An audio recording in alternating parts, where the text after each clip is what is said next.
And this is So Speak. So Speak podcast coming to you live. We're happy to be here. We're always happy to be talking to each other, yo. Always. Always happy to be here. Excited about talking on this topic.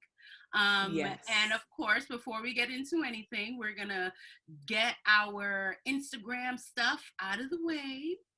Mine is The Sassy Rachel on Instagram. I am a writer of many types and am creating a class for young adults who have experienced trauma in their childhood. I'm also, Grace, I didn't get to talk to you about this. This is probably going to happen in our conversation. I have, picked up my book again. So I am writing. Yes. that. Oh my God. Yes. Okay. I have so much to say. I can't even say right now because this is an introduction. In that Please surrendering mode. And our Soul Speak podcast Instagram is soulspeak_podcast. And it's off to you, Grace. So yes, guys, you can find me on Twitter. My Twitter handle is @Grace_Kugrena. And you can also find me on Instagram. And my Instagram handle is @the_reading_hideout. I write children's books, so I do kid lit. And you can find my books there, as well as any information of what I'm doing, whether it be events, book readings, or just public visitations. And also you can find my stuff on Amazon and Kindle, so you can be able to check it out over there. So she everywhere, yo. She everywhere. I'm everywhere.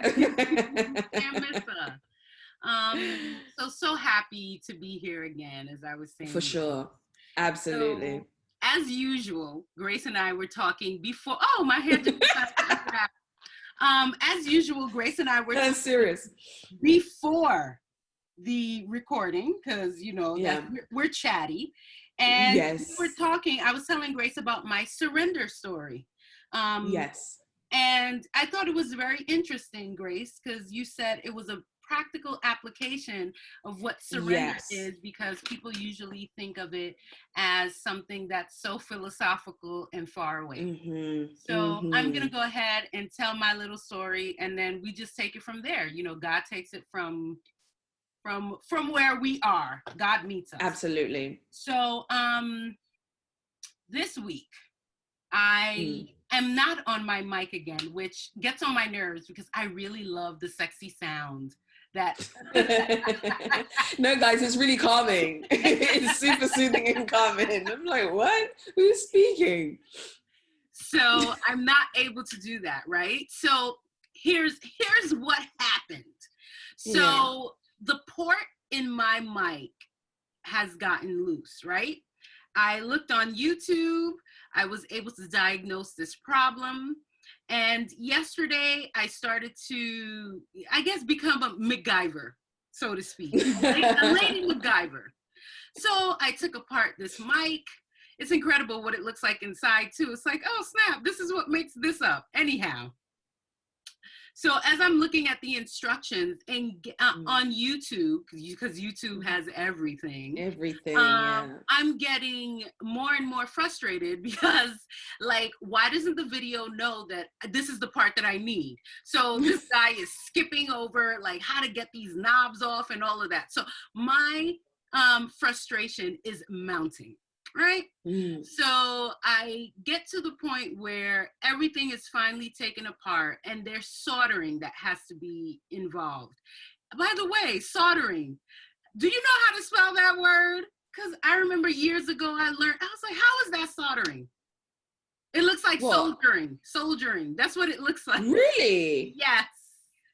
Oh, I would never have. SOLDIRING, something like that. I'm like, how is that soldering? Yes, it's like that. Let me look at the spelling now. I know it's not how it sounds.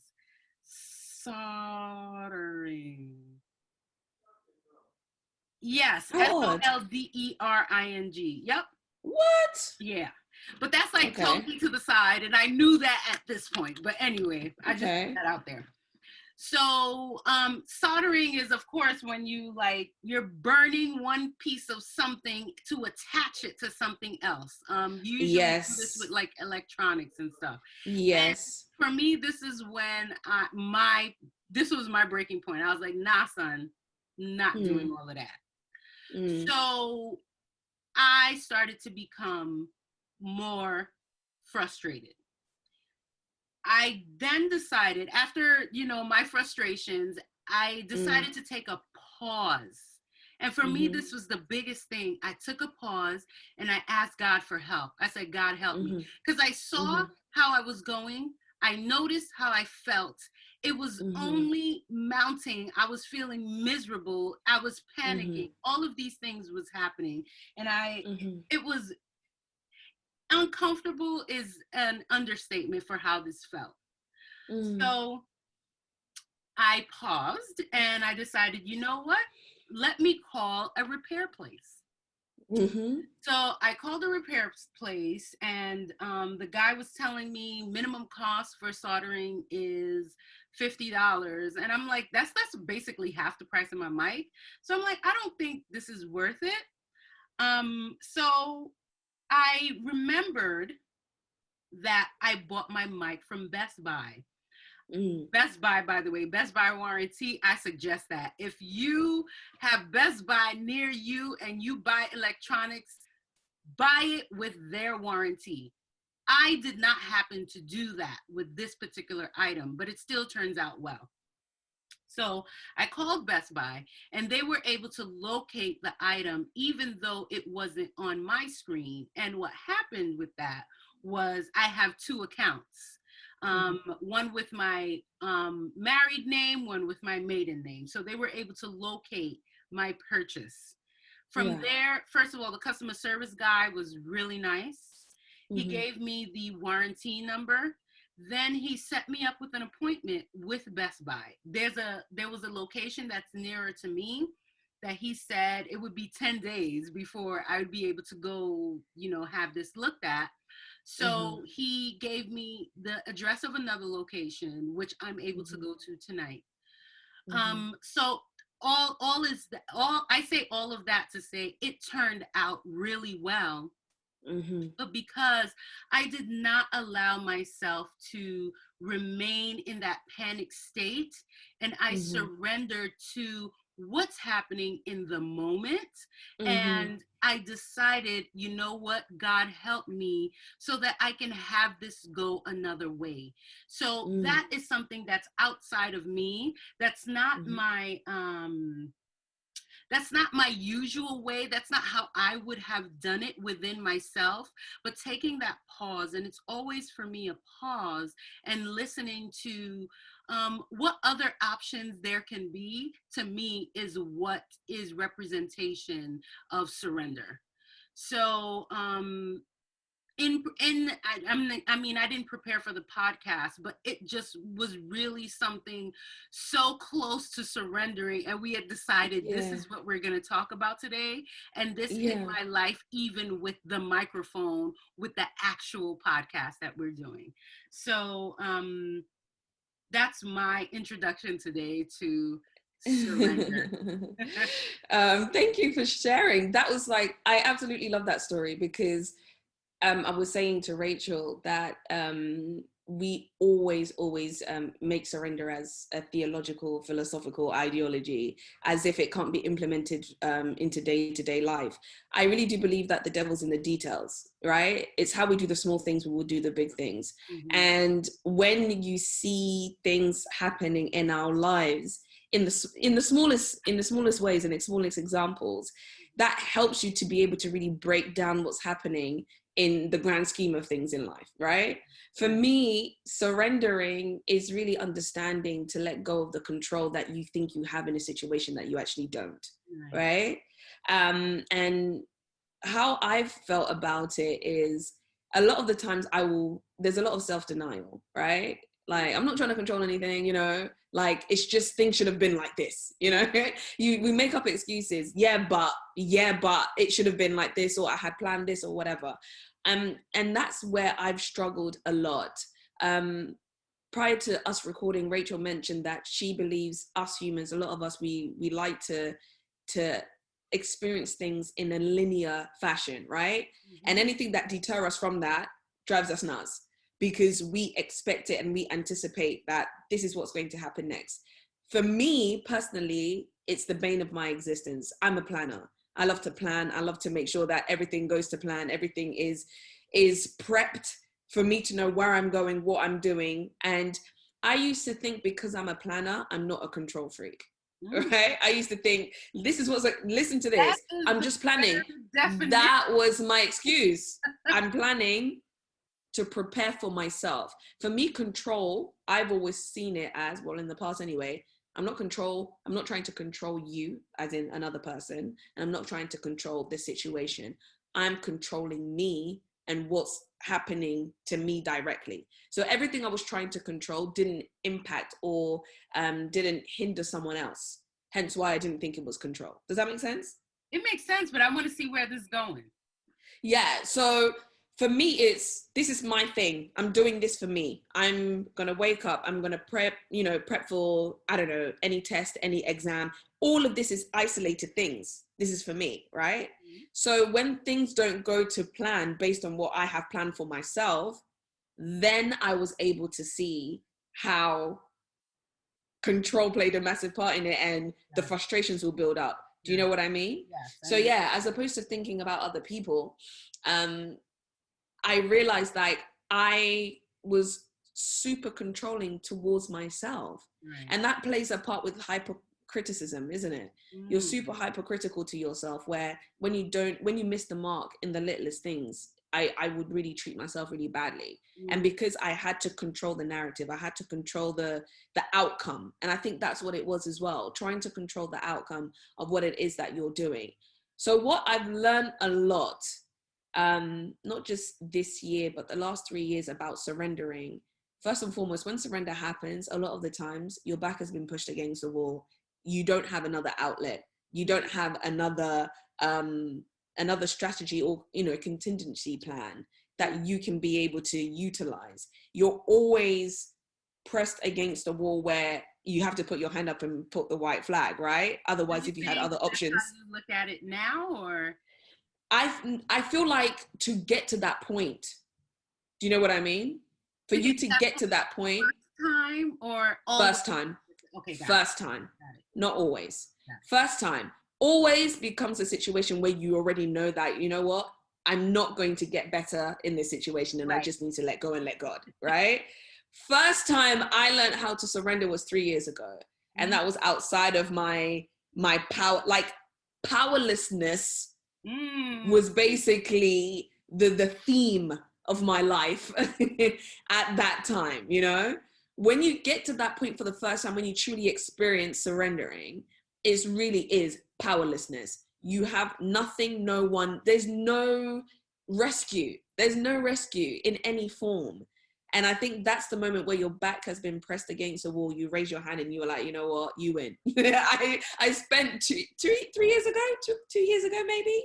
I spent all year going, you know what, Lord, you win, because there's nothing I can do. And I spent so long trying to push and fight back and, oppose every force that was coming at me, going, I can do this. If I just do this, or if I just go over there, or if I just say this, or if I just mold, it just didn't work. And the more stubborn I got, the more frustrated I got, the worse my situation got. And the more I was even in a deeper turmoil than I was before. And I think at that moment, I was literally saying to myself, how is this possible? I'm doing everything in my power to get myself out. How is this possible? I'm supposed to be free by now. And I wasn't. I was literally tied up. I was tying myself up the more I tried, right? I feel so like what happens? Good. Right now. Oh my gosh. Like, I really do believe, like, for us believers in particular, like, God is literally just has his arms folded, watching us tie ourselves up, constantly going, I can do it myself. When you have a kid that's like, they don't want your help, right? I can do it myself. Leave me alone. I can do it myself. I remember literally just falling to the ground and being like, you know what? I can't. I give up. I can't do this anymore. I can't live my life like this anymore. I can't continue pushing anymore. And I remember that giving up, especially when you're a prideful person, right? That giving up, I felt like that hurt me more than anything. Like I was in a state of mind where I would rather try than to give up, because giving up meant I was defeated, right? But the power of surrender means what? The one thing that you thought that you could do, that you couldn't do in your own power, when you let it go, how everything falls into place and comes together and does it for you way better than you could have anticipated in the beginning. And I think that's the true beauty of it, don't you think? Like you really step back and you go, what? Yep. Like all I had to do was let go, and you was going to fix everything for me. All I had to do was just give it all up, and everything was going to work out. The frustrations was in vain. The anger was in vain. All of these different emotions were just, they were futile, it was useless. Right. So I think that the main point I wanted to make is the powerlessness, understanding that that's the first step of surrendering for the first time anyway, understanding what surrender could possibly do when you experience that powerlessness and you give into that. For me, I want to say Selah.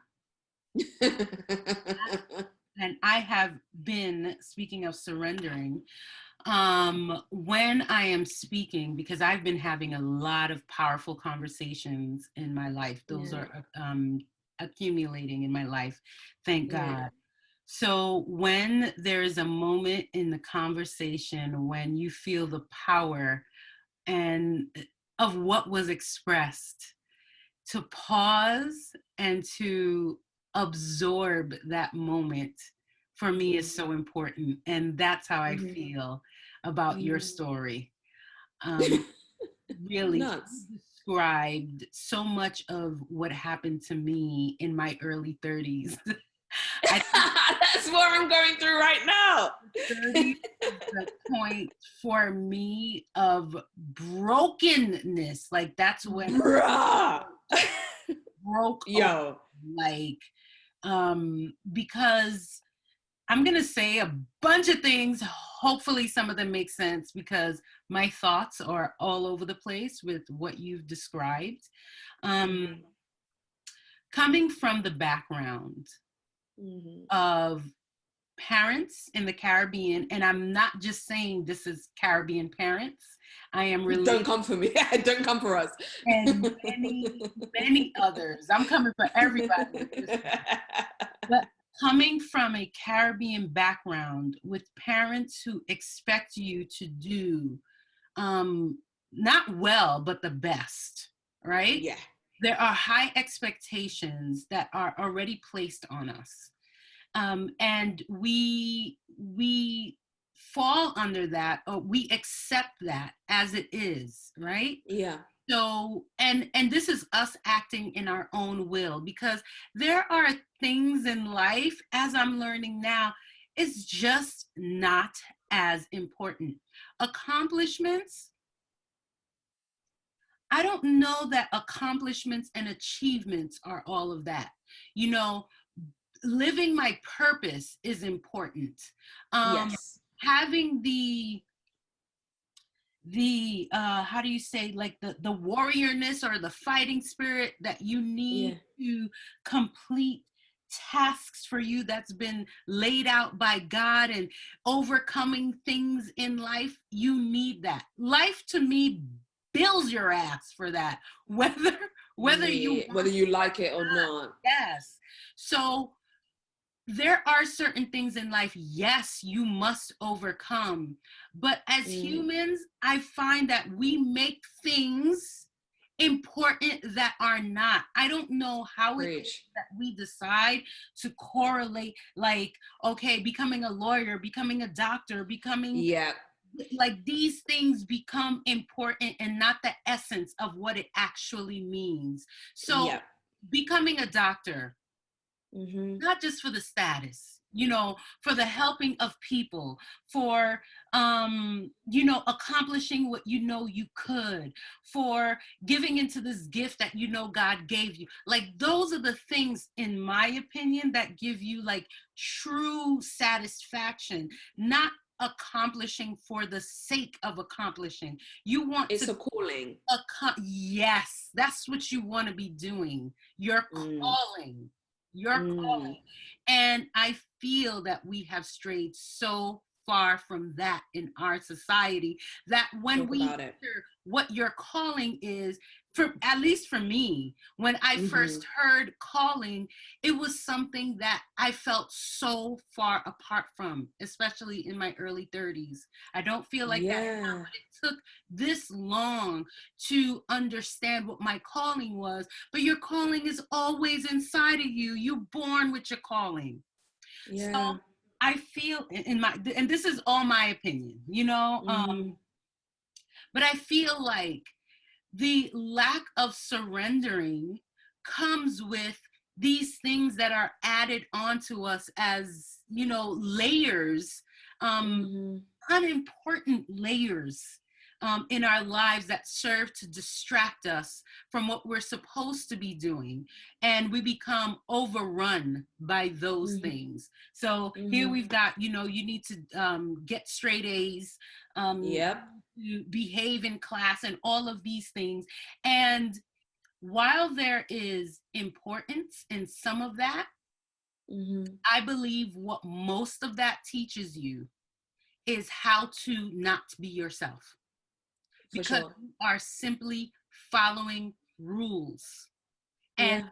that is not getting you to your closest self, your highest self, your spiritual self, your surrendering. All of that is taking you farther and farther away from that. Hopefully that made sense.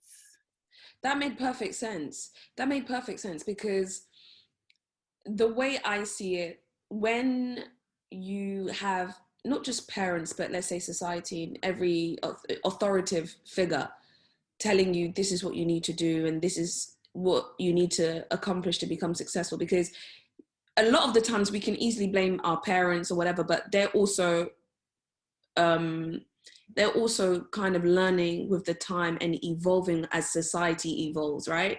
So if society says in order for you to get a good paying job you need to be a lawyer or you need to be a doctor, your parents are thinking, I want the best for my child and I want them to be a lawyer or a doctor, right? So you're rolling over, and then they basically move the finishing line somewhere else, and then they move the bar again. Okay, now you need to be an astronaut, now you need to be a physicist, now you need to be a, you know, the bar is always going to be moved further, and your parents are always going to be moving further because they want the best for you. However, having said that, what I have found is, in what you have said, we start to create people who repress their inner self. So there's this, it's almost like you've been beaten your calling out of you, if that makes sense. Yeah. So if you was born to be an artist or a writer or a musician or a poet or whatever, even if that is true, even if that is in you, you will never be able to find that because you've been hammered over the head constantly saying you need to be this, right? It's going to be harder for you to find that. It's going to be harder for you to really find that. And when you do find that, what I struggled with specifically in the last 3 years is believing that that's what my calling was. Amen. Right? Amen. I would pray to God and he would tell me the same thing. Right. I'm like, no, but you don't understand. This whole writing thing isn't really going to happen. I need to be able to get a job because I need to do this, and this is all I know how to do. I come from this background, I have a degree in this, and I need to do this. No, you just need to write. I didn't believe it. I kept on thinking, this is a waste of time. I'm a fraud. No one's going to believe in me. No one, like, I didn't believe in myself because the whole time was like, well, no one in my family urged me to do what I had passion to do when I was younger.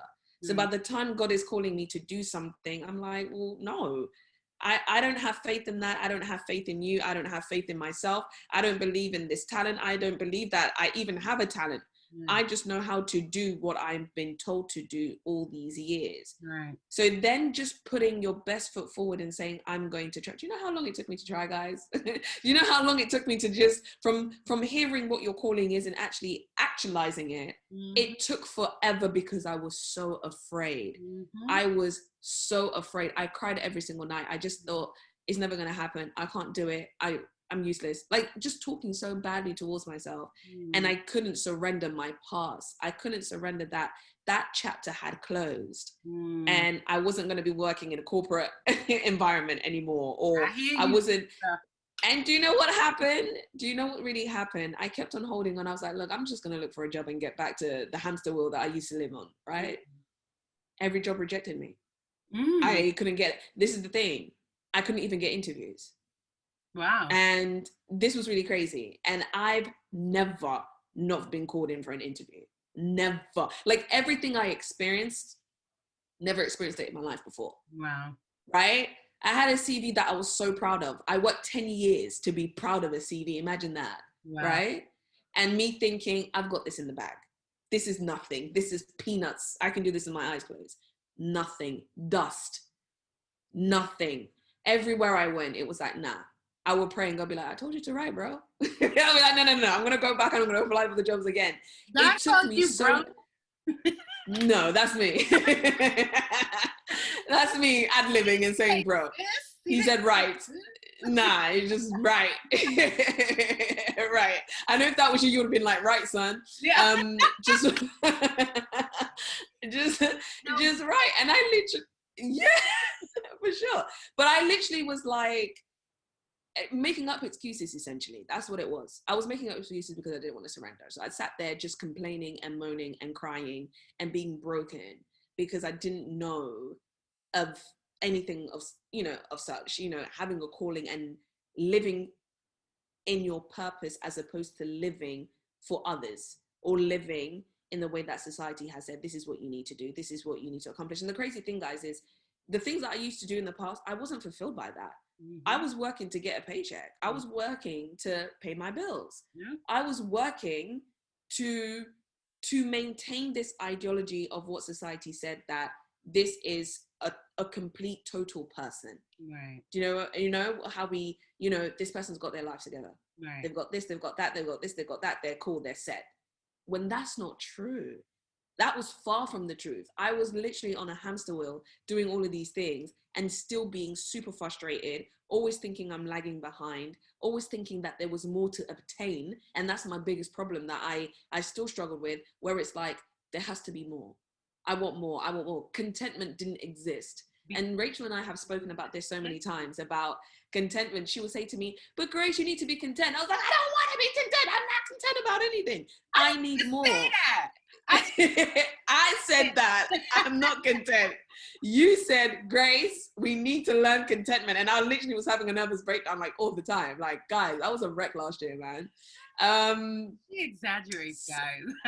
Guys, I was a wreck. I was a wreck last year. I was like, I'm not content. But it was really surrendering, right? So when I really surrendered, like Rachel, I cried for I don't even know how long. But it was that brokenness that you're talking about, being in your early 30s, which is me right now, and thinking like, my life is over. Like, I'm completely done. Like that complete, like powerlessness. That's what I felt. And constantly thinking you have that power to not having it at all. And not understanding your identity in that moment, right? But when you surrender, then finding your identity as soon as you surrender and going, this is what I've been called to do, and this is who I've been called to be. I'm going to let go and live it. I'm going to be in the moment. I'm going to be in the present. I'm going to do what I've been called to do. Right. I don't know how to even do this. Let me just start writing. I don't know how to market this. I'm going to trust in you. Lord, I don't know where I'm going. I'm going to do. It was crazy. I was winging everything I was doing. The first year I started writing, I literally randomly walked up to a school and say, hey, my name is Grace. I've just written a book or whatever. Can I come and read it to you? Like the doors were just opening left, right, and center when these people didn't know who I was. I wasn't published. I wasn't famous. I'm still not famous. I didn't have any contacts. I didn't have anything. Do you know what I mean? Like I literally was a random nobody in the street who basically just walked into a school and say, hey, give me a chance. I've just done something. And they will say, sure. And it will shock me every time. What? Yeah? You want me to come? I wasn't prepared for what to after yes. Exactly. Like I wasn't expecting you to say yes. Like what? Do you know what I mean? And it will happen constantly every time. And I'm like, this is a joke. this is literally a joke. Hey, I want to make sure, like, hey, can you get my book to put it somewhere in your cafe or to put it in your, they'll be like, yeah, sure. What? It was insane to me. And I think that speaks to your story, what you were saying about the mic, of finally saying, Lord, help me, taking that pause and just being obedient as to what comes next. Yeah. Everything falls into place and the logic then comes, as opposed Yeah. to the panic, the Yeah. frustration, Yeah. the doubt, the questioning, all of those different things. When that started to happen, that's when I was like, okay, so I'm onto something here. Yeah. And, and that's not easy. And another caveat that I wanted to say is that it's not easy. It's a process. Just because things were, till this day, I'm still struggling. Till this day, I'm still trying to control everything and say, right, I need to make a plan as to what I need to do for the next 6 months. And it still doesn't work like that. I still need to say, Lord, I don't know what's going on. I don't know what, just help me out. And my normal day to day as well, as to, trying to control little scenarios or situations where I'm thinking, this isn't happening right. This is not going right. I need to just take a step back and let go, Mm-hmm. I hope that made sense, because I felt like I was rambling.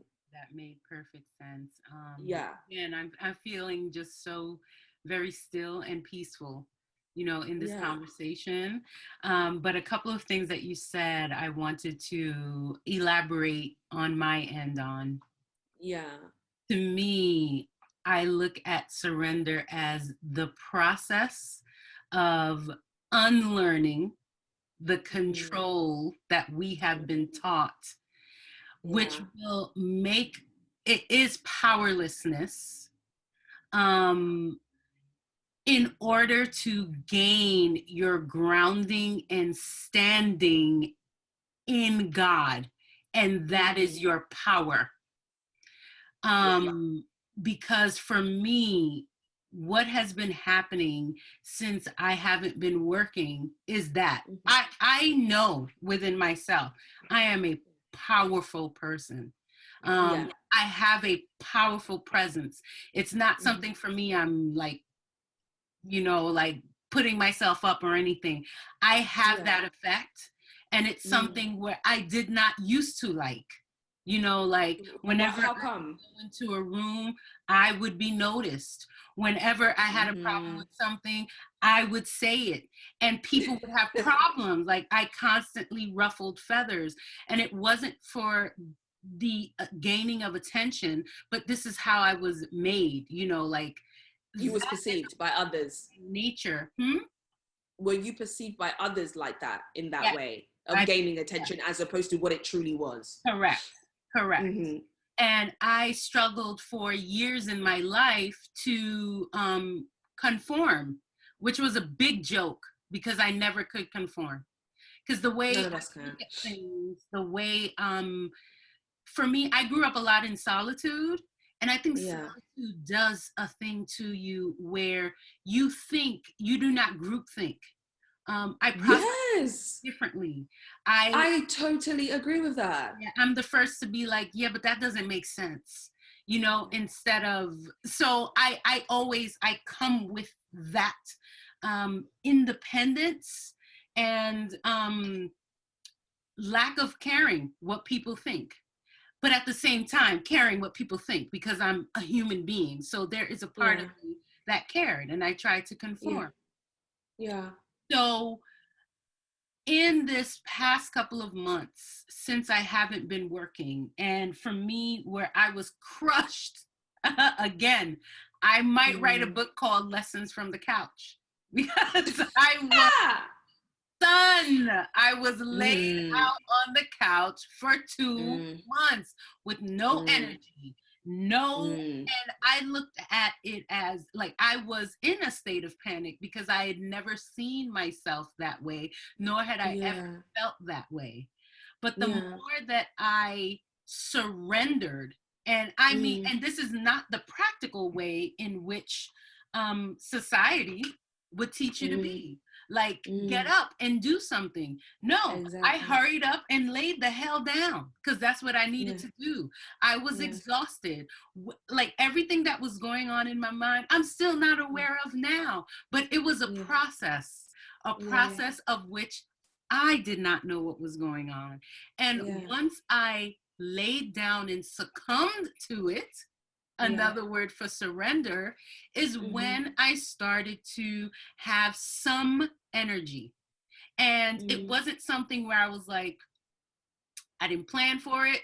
I didn't I just let it do what it was supposed to do, of which I Yeah. don't know what, but I know Mm-hmm. laying down is what I needed. And that's what in the heck that I did. So, Mm-hmm. in this time period of unlearning to get up and do something, because that is what Mm-hmm. society and our parents and what we've been taught to do, um, it was a series of surrender after surrender.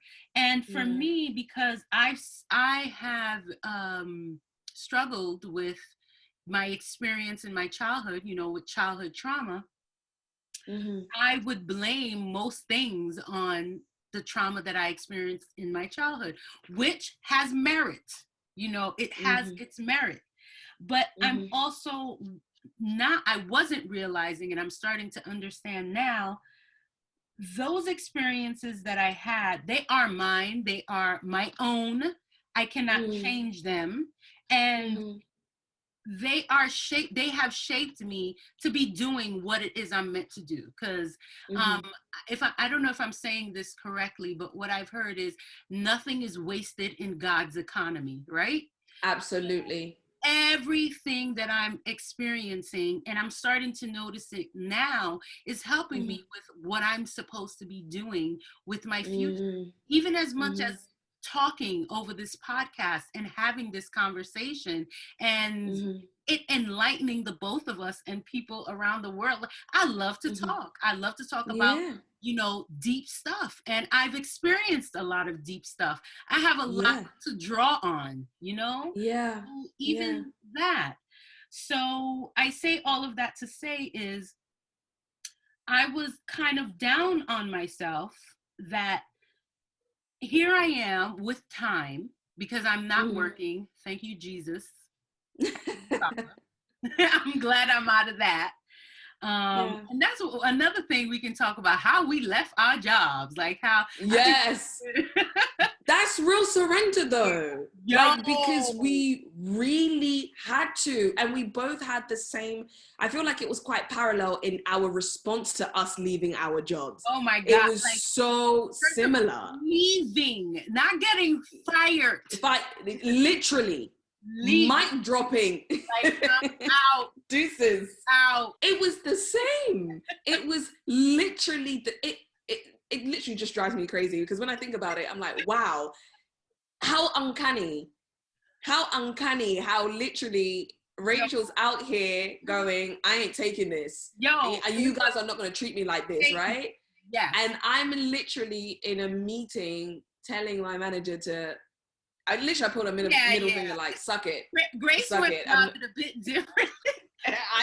The Yeah, sentence I were have less decorum than Rachel does because she's literally an OG. She knows how to deal with these people. I had no patience. I literally was just like, well, deuces, you guys suck. I hate working here. I'm out. Bye. Don't if call I were me. in And my then I filed a report.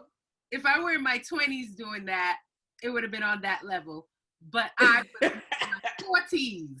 So a sister is more seasoned For and sure. is cognizant of the fact that she doesn't want to go to jail. You know what I'm saying? I'm sure if they had something, they would have taken me away. Praise God. I was like, that's all I did, because I was furious. I was so furious. And I think that was another thing as well. Like, sorry to interject here, because I just interrupted, but I don't really have the answers to everything that's happened to me yet. I haven't gone through that process yet, but I love watching Rachel discover all of these things and life just coming full circle, right? But the one thing that I do know for myself is leaving my job and then moving not just quitting, but moving countries and moving to a completely different continent and not being able to find a job. The only thing that I can see there was God was waiting for me when I came, right? So I was doing all of this hurrah, hurrah, you know, like, hey, you guys can't tell me what to do. I'm just going to find a job somewhere else, blah, blah, blah, blah, blah. And I was just going to go through the same routine. Right. And that's another thing about surrendering, is stopping old habits and old cycles, breaking old cycles. When you surrender, you're literally giving up your old self. Do you know what I mean? You're giving up your old self. So you're giving up. Literally, that's what it is. And what I found was that when I moved away and was like, you know what, I'm just going to do the same thing that I did in London. That's what my plan was. I'm just going to do the same thing that I've always done. And I realized that God was waiting for me and was like, no, we're going to do this differently. Everything that you knew, just like Rachel was saying, forget about it. You're unlearning that, right? In that moment, I didn't know that. In that moment, I was like, you're out to get me. Why is it that I can't just do what I wanted to do? And I realized there was no benefit to what I did. No. The cycle had basically ran its course. I did it so many times, but I wasn't learning anything. Like, it was almost like there was a massive sign going, you are not going to get anywhere with just doing the same things, doing the same job, just working for different companies and basically complaining about the same situation, working from the same boss, in a sense where every place where you go, you have a boss that's exactly the same type of person, same characteristics, same problems that you're facing. They just have a different face, essentially, and a different name, right? So when I got there and was like, you know, I don't think the writing thing is going to work. It's almost like, I was speaking to my husband. He was like, I don't know why you're literally acting as if this is a crazy thing, you know, starting writing. Because the first time I met you, I asked you, what do you want to do? And you said, I would like to be a writer one day. And you never did it, right? You never did it. And that's the only thing that I can look back now and realize it was full circle, right? Of telling my husband when we first met, we worked together. That's a crazy thing. We was working the same job that we both hated. And now, you know, we both hated, we both got treated like trash. But, you know, we did the best that we could. But we was literally there talking about, you know, clearly we're not going to stay here. This job is trash. But what do you want to do? And I was like, oh, I love to write. And I never did it. And then when God was like, hey, you need to write. What? I have no interest to do this because this isn't me. Yeah, it is me. You just don't recognize the calling because you've been doing the same thing for so long. Yes. So I would love to get to that point. Yeah, I would love to get to that point. What you said is seeing things as they really come full circle of past, I don't want to say past traumas because everyone's life is different, but past scenarios, past events, everything that you've been through, how it correlates to your now, your present, and how God not wasting all of those things to utilize it for something beneficial or something that's just different to how you're living right now. Right. Amazing. Right. So what I have been learning over this past, I've learned so much over these past couple of months, is my lack of confidence in what it is that I would like to embark on is natural, because I have fed into companies. So I worked for companies, so I've amped them up and used my energy and my motivation towards making those companies better. And you know, it's not anything I will look at negatively. At one point I was looking at it because I'm like, well, how come I could do it for them and not for me? And that scared me. But for me, it makes sense now. The reason I couldn't is because that is not what I have been taught to do. And more significantly, I hadn't been able to exercise that muscle within me. So that brings me to a second point of what you said, Grace, when you said it's not easy to do your calling. I think it is, actually. I think it's something that's natural, But because it's been so repressed, we are reaching, like we're so disconnected from it. But Yeah. say you have a child and you Yeah. raise them in that Yeah. way, that what they come with will be revealed. It's just up to the adults around them to either nurture it or repress Mm-hmm. it, because that Yeah. thing is always there. So what we're Wow. doing right now with the unlearning part is the Mm-hmm. thing that's always been inside of me. So that is what I am reaching. Mm. And that's why it was so difficult for me. And I was downing myself, but it's like, hey, Rachel, and this has also been a part of the surrender. You Mm-hmm. haven't done this before. You've Mm. always been doing things that you thought you were supposed to do. You want to pay Mm. your bills. You know, we live in a society Yes. that fear is what runs the society. It's like For sure. you need to be paying your bills. You need to be taking care of yourself. You want to Yep. be a certain way. You're comparing yourself to other people. All of this distraction from what is truly you. So, what I'm learning now is I don't need to be upset. I don't need to worry, because every day I'm getting closer to who I am truly meant to be, whether it looks like that to me or not. Because that's what I believe we as humans are made to do if we actually go the course. If we're not That's following, the hard part. it is hard. It is Yeah, hard, going the course. I think that's the highlight of what you've said. but Going the course. it's only because of what we've been taught. Yeah. If we were blank slated, like, Oh my gosh. If we were blank slates, we would be soaring. We would because be your life, reaching places we've never been. exactly, because your life will work out what you're supposed to be, basically. Yeah. If you're Yeah. not going with the blueprint of what you think you're supposed to do, everything you thought, if you put that to the side, whether it's voluntarily, involuntarily, however, when you put that to the side, that's when the you, not even the human, the spiritual part of you, your highest self, that is when it starts to break free, because it's always there. It's always there. It's So crazy. that's what I'm learning right now is I don't need to worry. I don't need to. I got bills. I got, like, those are still aspects of my life that's like, it won't go away, because that's just Mm-hmm. reality. But I'm Mm-hmm. also not letting that propel me, because that's what used to Yeah. propel me. Like, I got to pay these Literally. bills.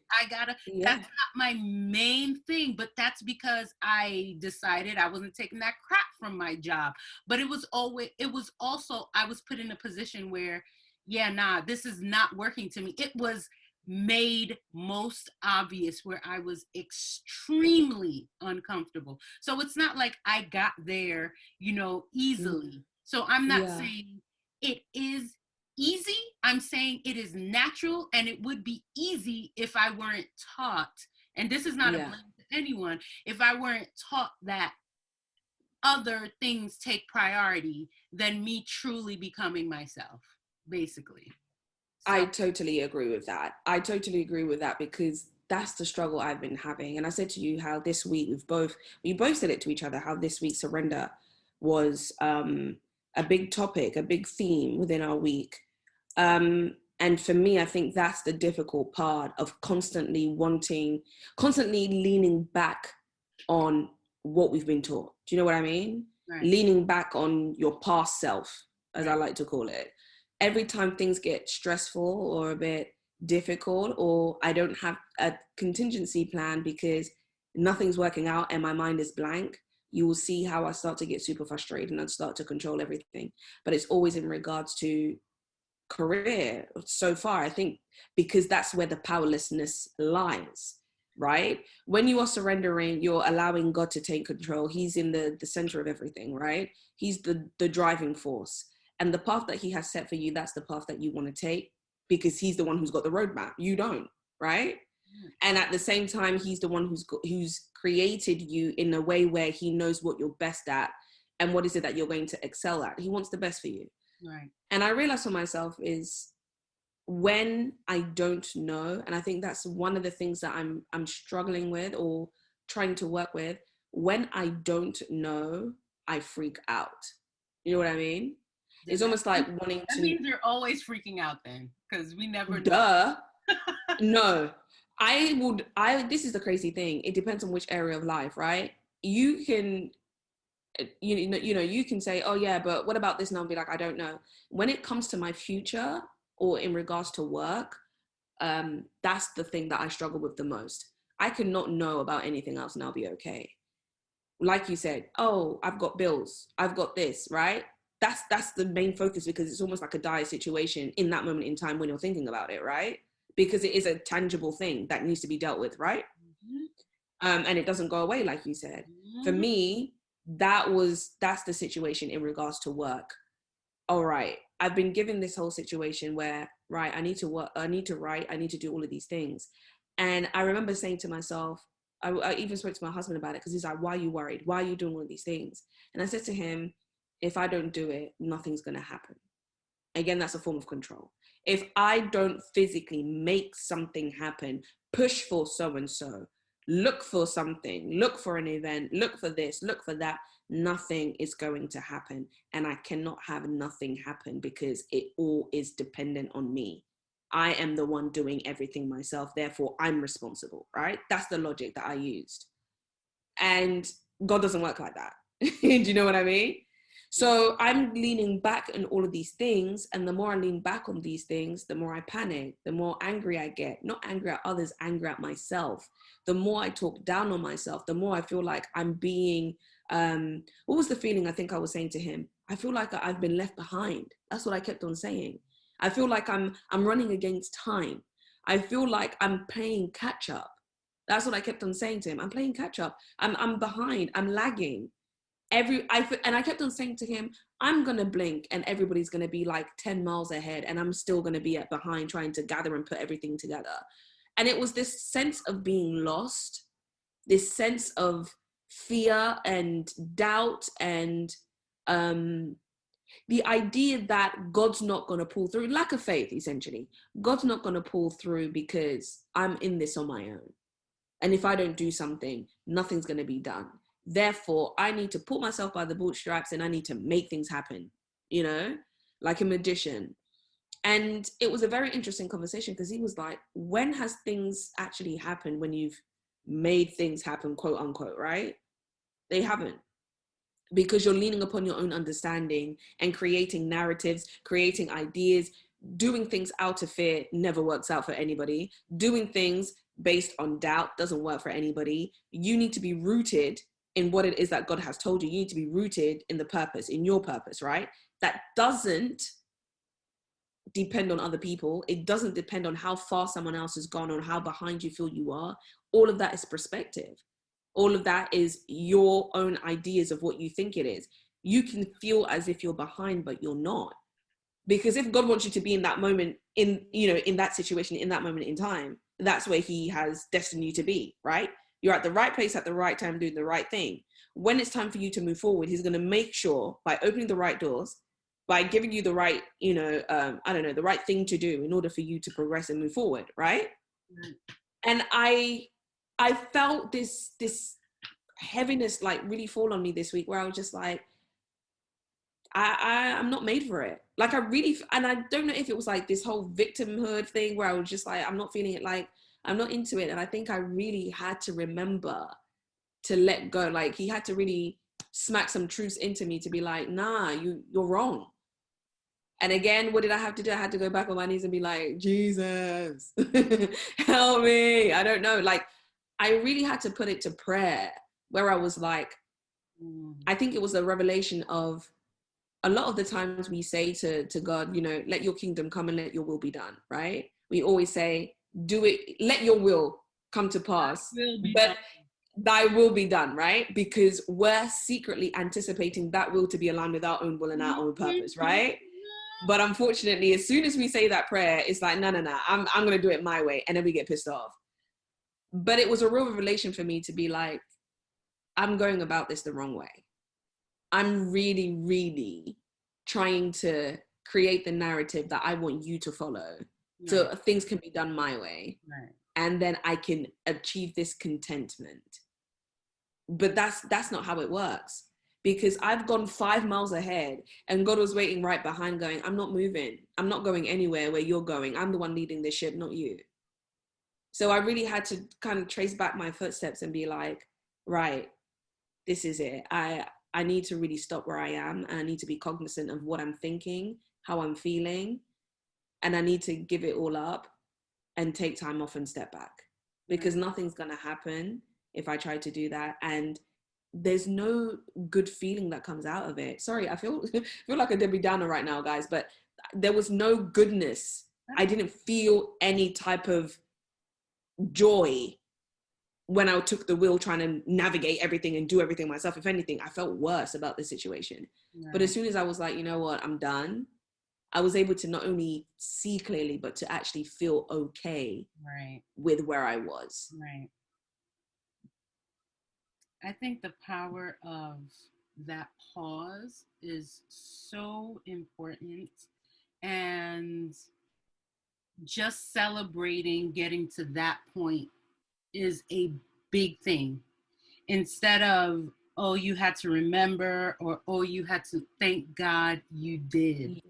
Honestly, because in a society that does not focus on that, this is against the majority grain. It is. And that's unfortunate, because a lot of us will be stuck in not understanding just merely the power of pausing, of not going into autopilot, of taking a step back, just how much of a difference that can make in one's life. The fact that we have those, how do you call that? The wherewithal about us to do that is really a miracle, honestly. And also self-awareness. I think that plays a part as well. Just being aware, that doesn't mean you make the right decisions all the time. Right. But when God gives you that grace to be aware of a certain situation where it's like things need to change, or, we need to do better, or I need to be true to myself. I need to be authentically me, as we like to say, right? It gives you that confidence to be like, you know what? I can only do my best and I can only be who I am. Right. How do I go about that? Right. Right? So it's very interesting.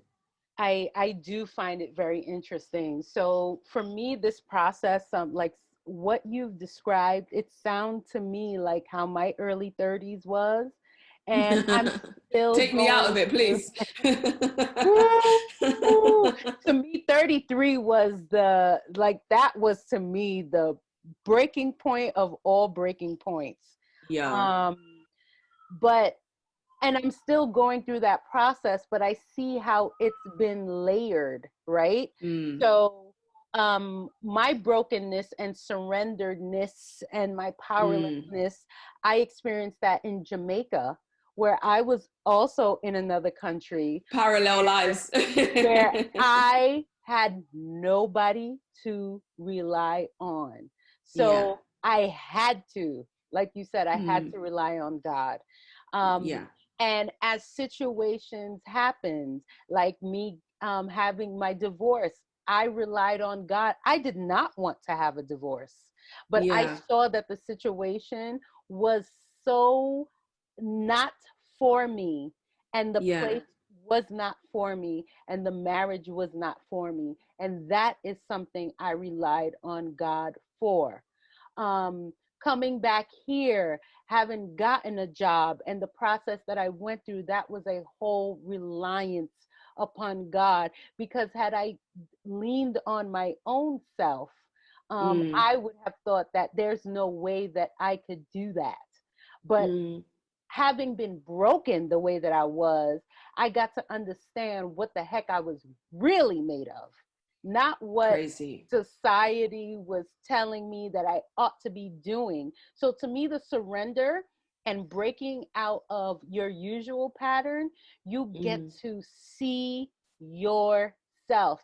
And I saw myself as a beast. I have a spirit that will not stop. I'm tenacious. And Crazy. while others can see that in me, I was able to see it for myself, having surrendered. Because I was in a situation that I didn't know how the heck I was going to get out. So those things are valuable when you're having those rock bottom moments where you're like, how am I going to do this? And you see yourself showing up, as people like to say, showing up. True. I showed the heck up for myself. And it wasn't based on my own strength. It was me leaning on God, because left to That's me, the I only felt way. that I couldn't. But God was like, yes, you can. You can. So, Mama. so now this is the same lesson I'm learning where my purpose is concerned, because these things started to get revealed to me, or it's shown to me in other ways, in other aspects of my life. Now God is focusing on the purpose aspect, because like, I'm not working. I am a person that like I organize well. I have great ideas. I'm creative. So I have all of what it takes to do these things for myself. I just didn't think so. So I'm going through the process of brokenness and breaking and depression and all of this.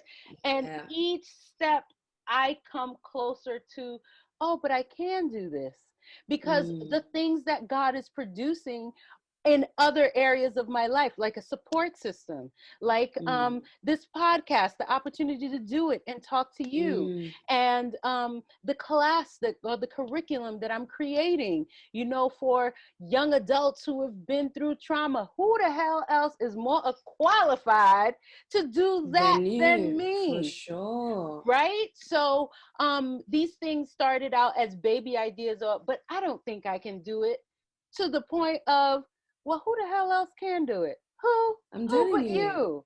So I'm telling you.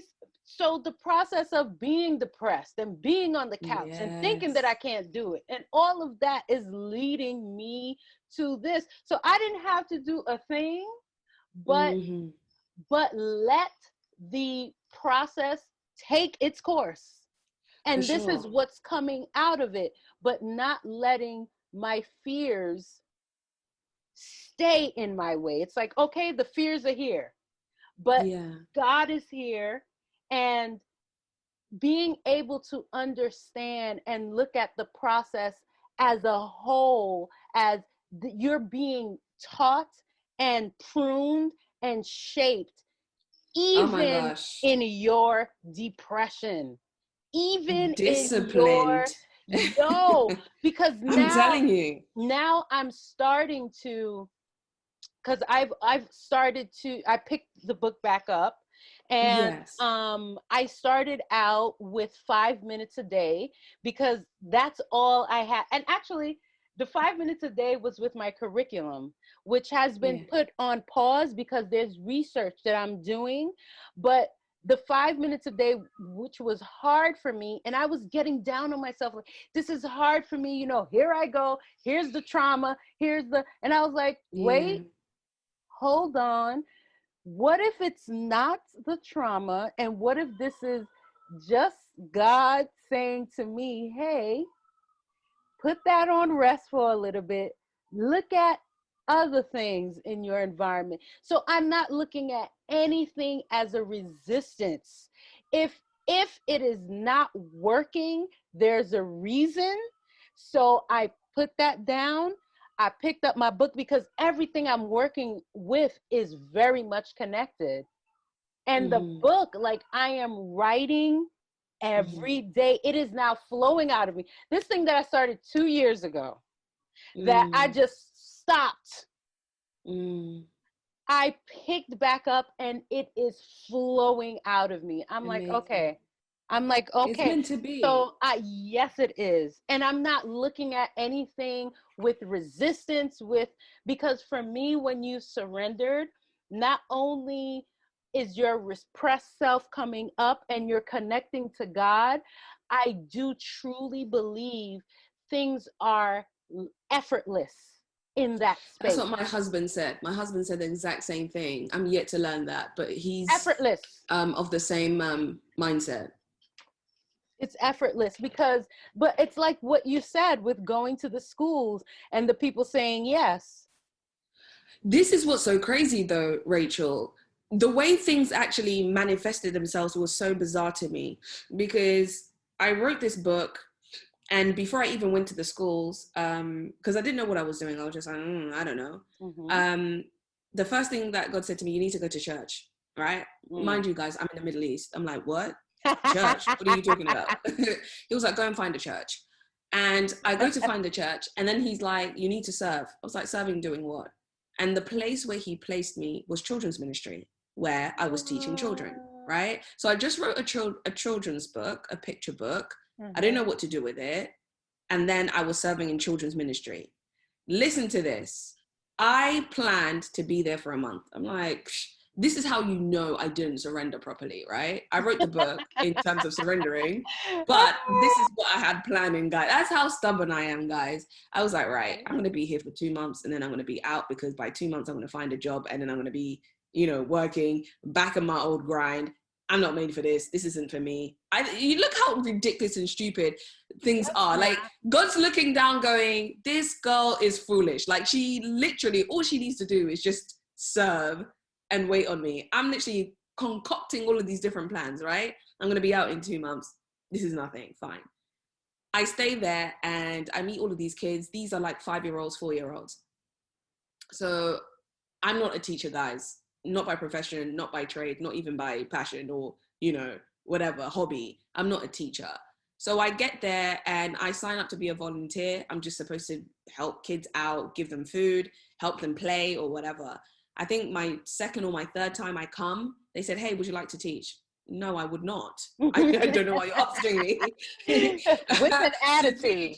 Literally with a crazy attitude, because I already had my contingency plan. I had my plan. I was going to go stay there for a couple of months. I was looking for jobs in between. I'm out. The book had already been written, guys, by the way. And I think it was already on Amazon. I put it up live. And this is what the woman done. She was so sneaky. She knew there was no one teaching. And in this moment in time, she called me in. So I was supposed to just be a teacher's aide. And then she put me at the front. Oh, I'm so sorry. There's no teachers. We don't have anyone. And she basically said, you need to do it. Me being the person who hates being embarrassed, you're not going to make me embarrassed in front of all these people. I just did it. I did it. I did well. So she was like, now you're a teacher. And I found myself just being in this place. I was all right, don't worry. I'm still going to be here for 2 months and I'm going to leave. 2 months became a year, guys, because every time I tried to leave, God's like, nah, you're not going anywhere. You need to stay until I tell you to leave. I was like, are you kidding me? I don't want to be here. But the more I would go, the more I was learning how to speak to children, how to teach children, how to read to children, all of these different things. So by the time I went to my first school, what do you think happened? They love you because you know how to teach kids. I didn't see it as training. To me, going to all of these different schools, going to children's museums and children play amusement parks. There was so many events that was lined up that I didn't see. None of these things were planned, right? So everything that I ended up doing, the children's ministry was preparing me for it. Every game I played in every event, I had played it with these kids. Every, thing that I taught them, everything that I spoke about, how to communicate with them, everything, essentially. This was all prepped 1 whole year. In the process, I was going to all of these different places. There were places where there would literally be 5 kids. And I would be so angry going, there's nobody here, right? And God would be like, go. you need to stay. And there were so many places where I was like, I'm going to leave, because this was supposed to be, let's say, a packed house or whatever. There was only 5 kids. I'll be mad. I will read and I'll go home. The next time I will go, there'll be like, okay, 15 kids. The next time I will go, there'll be like 25 kids. It was just moving forward. But it was, and I would complain throughout the whole process, by the way, guys. I was an ingrate. I would go all of these places going, yeah, but. And I didn't see what God was doing. My husband was like, but Grace, not everybody can just walk up into a random school and say, hey, I'm an author who's not published, who's not, you know, all of these things that you're doing. Right. You would expect that from someone who's actually got a profile, and I didn't have a profile, right? Right. And then about, you know, not just marketing, but making contacts with people. I was making contacts with people in government libraries and public libraries and all of these different things that I was doing, workshops and stuff, that this is just me turning up. I remember once I just walked into a library and said, hey, my name is Grace. I want to talk to whoever works here. Where did I get the gall to do that? And as soon as they said, sure, sit down and wait for the manager who works, I wanted to run away, Rachel. I wanted to literally be like, this was a mistake. Let me go and get the train. I thought they were going to say no, so I could just say that I tried, but I didn't know that it was going to go further. So when I look back and see, wow, the ministry was actually teaching me something else. And I had hell in that ministry. That Rachel knows the problems I had in that ministry, right? Every day I wanted to kill people there. Not the kids, guys, don't worry. but it was a situation where the more it got difficult, the more I knew that God was disciplining me for something I just didn't know what. I didn't get it at that time. Why am I still here? I should have been gone 5 months ago, 6 months ago, 10 months ago, a year and a half. I'm still here. What the hell is going on? Yeah. I didn't get it. And now when I look back, I was like, wow, okay, this is what you were trying to teach me. And I think also, guys, that prepared me for my own kid. Do you know what I mean? Like, that was also a full circle thing where it's like, yeah, you need to be prepared because you're going to have your own kid as well. So I thank God for that. And it's also great to see how Rachel's saying, like, God preparing you for the things that you're doing now. God has set a path that he's preparing you. I didn't see it before. It's only now the realization as I'm talking in this podcast and talking to Rachel that all of this is kind of manifesting itself. I feel like God has taken out the fog from your eyes. Yeah, from my eyes, where I'm like, wow, that's what it was all about. Because I complained. That's all I did last year. I complained about everything. This isn't working out. This isn't great. This isn't this. This isn't that. But there was a plan and a purpose in place from the beginning. I didn't see it because I didn't want to see it. I think that's the best way to end what I'm saying right now. Like, a lot of the times we don't want to see it, but it's right there in front of us. Sure. I kind of think it's hard to see it, you know, to give you some credit, because again, this is a path that we have never taken, right? And a lot of the stuff is like, it's unfolding as we go along. So nothing is obvious until afterwards, until you're looking back. It's not so I found it all useless. Yeah, so I do understand that, but I think what is helping me now, because I really thought that I was in a place of, I was like, damn, I lost my mojo. Because I'm a person where I'm like, oh my God, like, I had no idea how much faith in my own strength that I had. But when I saw that I was broken again. It's like, how many brokens do I have? He's not like a 5-year-old. How many brokens? I don't want it. Bless you. In many ways was one of the most difficult, because I was going through this alone, really alone, really alone. I'm telling you. But honestly, not really alone, because the type of support that I've had around me is unequaled to any other time in my life. Insane. So, you know, also during this COVID, you've got, you know, Zoom and people at distance, but that is the type of support that is there from these powerhouses of people that I have been able to have around me, it's a lot, you know. And so I wasn't alone, but the circumstances that I am being pruned from, oh my God, but God is not leaving me hanging. Never. My bills are paid. You know, Praise God. sometimes it's like, woo, I barely made it. But I am making it. And the other day, and this has encouraged me too, is I have had no interest in work, zero interest. Fabulous. But that was scary to me, because eventually, you know, this I can't keep this up. But I saw a position that I cared about, that I was interested in. I was like, oh, so this lack of interest is for a reason. It's not me being lazy. It is that those things aren't calling to me. So I'm having more faith in, I am eventually going to get something that really interests me. But again, this is nothing that has ever been nourished within me, because like you said earlier, a job was simply about bills. It wasn't about me doing something that I truly cared about. I have heard, you know, it's said on TV and all of that, do what your dreams, follow your dreams. But those were always, I never looked at it for me. Same. That is absolutely not the same. What the narrative in my background was like. So, and even follow your passion. Follow your passion. It was nothing. I was taught and raised in an environment of lack. Yeah. So with that, you're not looking in abundance as, oh, you can have something that you've never seen. You can be anything. No, it was more of, you got to get something, because you don't. Oh my gosh. Much. Yes. So yes.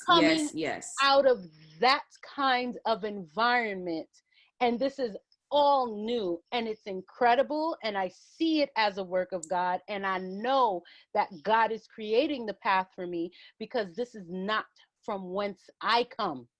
It is not.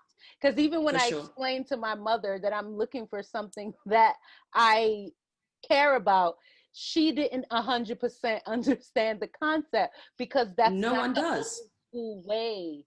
Honestly, no it's one not does. the old school way of immigrants, and also of the diaspora, the African diaspora, who basically did things that they needed to do, rather than things that, and I don't fault that, because that was a place, there was a place for them, and they did have to do things that they needed to do. But we are no longer, thank God, need to be of that, you know? Because their sacrifices was to afford us the opportunity to not do what they had done. Correct. Do you know what I mean? Correct. And I totally agree with you. Someone in that position wouldn't understand what purpose or passion is, right?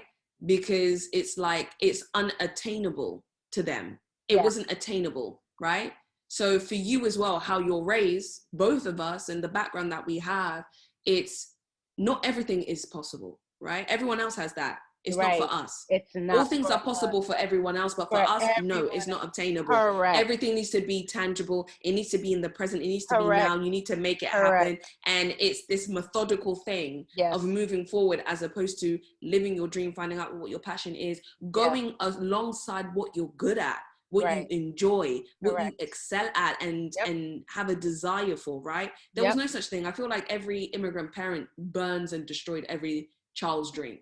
I feel like African parents and parents of the diaspora, all of them, whether they do it intentionally or not, they're dream killers. I really do believe that. You tell them, hey, I want to be an artist. For what? That's the answer my mom's going to give you. For what do you mean you want to be an artist? For what? Right. What are you going to do with that? Is it going to be a part-time thing so you can be a doctor or a lawyer or an engineer or something else? Right. because you just doing that isn't good enough, right? And there's so many things that go alongside of that you've already touched upon, but I totally agree with you. Yeah. It's not something they were afforded, so they perpetuate that to their kids, and hopefully their kids perpetuate that to their kids, and it's an ongoing theme. Right. So I am glad at this point to be able to be doing that and allow God to be working through that. It is that unlearning process is not something, it don't feel good at all, but I am seeing the fruits of it as I've been like totally seeing things in this past week, and the confidence that I am gaining in myself as just the process of surrendering it's amazing. So amazing. And I haven't felt this alive in a long time. So praise God. I'm happy. Praise God. And there's just more to come. Yeah. There's more to come because God is in control. You know, whatever it is that he's got planned is always going to be way better than what we plan for ourselves. Yeah. That I know. Wow. As usual, we've come to an organic end. This joint is just organic. So thank you everybody for being a part of listening to our conversation. I have learned a lot, and I feel just full as usual from the conversation that we've had. And I'm Rachel. My Instagram handle is The Sassy Rachel. And again, I am working on a curriculum for young adults who have experienced trauma in their childhood. I am also working on my book, and am very happy to be releasing that at some point. You guys will be hearing the progress. And also, I will be doing speaking engagements, Grace. Fabulous. So fabulous. So you can teach me. To be peeing my pants. And our podcast handle is soulspeak_podcast. And I'm handing the reins over to you, Grace. Yes, so I'm Grace. You can find me on Twitter. My handle is at Grace_Kugrena, and you can also find me on Instagram. My Instagram handle is at _reading_hideout. I write children's books, picture books, by the way, and you can be able to find the information to all of that on my Instagram page, and you can find my books on Amazon as well as Kindle. And for any updates, whether it be public readings or whether it be storytellings or any type of events, you can be able to find that also on my Instagram. Thank you, Grace. Thank you, everyone. No problem. It has been wonderful guys. As usual, and hopefully hear you, connect with you next week. Fabulous. Bye. Thank you guys. Bye.